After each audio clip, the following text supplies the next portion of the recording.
Хайртай найзуудаа, Есүст хайртай нэгэн найз байжээ. Түүний нэрийг Лазар гэдэг байв. Харин Лазар өвчин тусаж хүн дээр өвдсөөр байгаад үхэж гин. Есүс энэ гунигт мэдээг сонсоод сэтгэл нь ямар байсан бол үнэхээр их гуниглав. Есүс Лазарын гэрт ирэх үед Лазар үхээд хэдийнэ 4 хонсон байв. Лазар хадан булшинд нойрсож байв. Лазарт 2 охин дүү байлаа. Есүс хайртай Мария болон Марта байв. Дүүнэр нь уйлалдан Есүст ийн хэлв. Эзэн, хэрэв та энд байсан бол миний ах үхэхгүй байх байсан. Яагаад ийм оройтож ирж байгаа юм бэ? Гэлээ. Есүс ийн альдав. Лазар дахин амьлах болно. Хараахан Есүс хэн болох, ямар хүчтэй нэгэн болохыг мэдэхгүй байгаа Мария болон Марта нар Есүсийн үгэнд итгэж чадахгүй байлаа. Тэр үед Есүс ийн айлдав. Би бол амьлалт ба амь мөн. Надад итгэдэг хүн өхөвч амьдрна. Амьд бөгөөд надад итгэгч бүхэн хизээч үхэхгүй.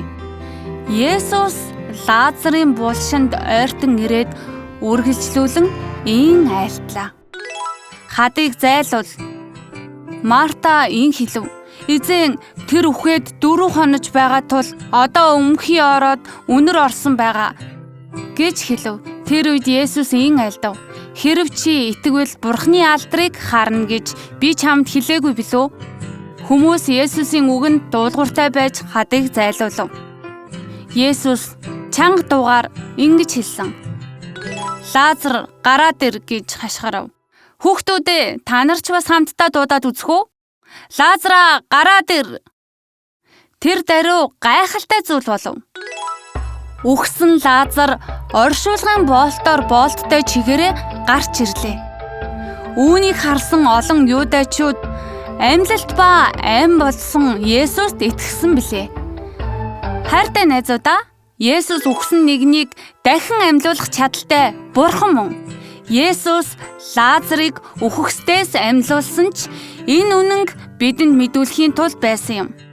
Хэсэг хугацааны дараа Есүс загалмай дээр цовдлогдсон нас барах хэдий ч 3 өдрийн дотор үхлийг ялан дийлэн дахин амьлдаг. Есүс өөрөө амьлалт ба ам учраас тэр юм. Тэгээд бас Есүс өөрт нь итгэдэг хүмүүст ч мөн амьлалт ба амийг өгнө хэмээн амласан.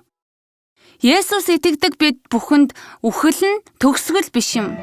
Үхсэн ч дахин амьлаад Есүстэй үрд мөнхийн улсад амьдарч чадах юм.